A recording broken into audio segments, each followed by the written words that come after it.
Kemendikbudristek meminta sekolah di wilayah PPKM level 3 segera menggelar sekolah tatap muka. Namun Ikatan Dokter Anak Indonesia tetap memberikan sejumlah rekomendasi kepada pemerintah, sekolah, dan orang tua. Termasuk diantaranya anak di atas 12 tahun harus sudah divaksinasi serta tingkat positivity rate yang rendah di wilayah sekolah berada.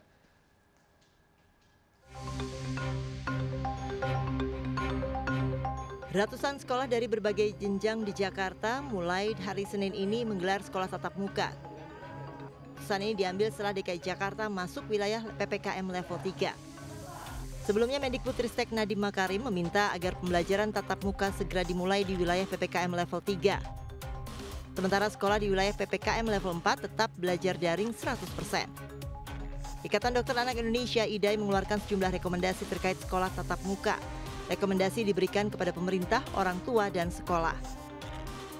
Pembelajaran tatap muka dapat dimulai secara bertahap. Untuk anak usia 12 tahun ke atas, guru dan perangkat sekolah harus sudah divaksinasi. Setiap daerah harus merujuk pada positivity rate di bawah 8%, angka kematian, cakupan imunisasi anak di atas 80%, ketersediaan tes PCR, ketersediaan bed occupancy rate, serta penilaian kemampuan murid, sekolah, dan keluarga untuk mencegah penularan. Keputusan pembukaan sekolah harus dilakukan secara berkala melalui evaluasi mingguan.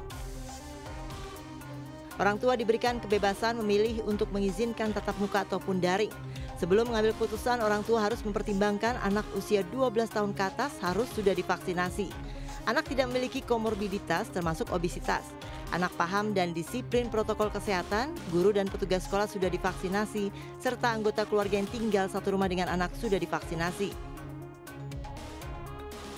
Sekolah wajib memfasilitasi pembelajaran tatap muka dan daring. Guru, petugas sekolah, siswa di atas 12 tahun sudah divaksinasi.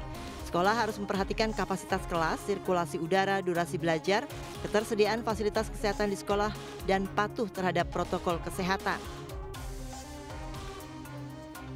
Sementara itu, epidemiolog Universitas Indonesia Tri Yunis Miko meminta pemerintah daerah mempertimbangkan positivity rate sebelum memutuskan menggelar sekolah tatap muka, termasuk mempertimbangkan cakupan vaksinasi pelajar. Jadi menurut saya, sekolah dibuka berdasarkan indikator positivity rate.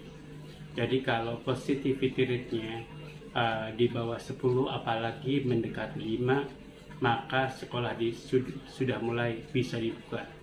Jadi menurut saya indikator ini boleh dipakai apabila dikumpulkan dengan sempurna.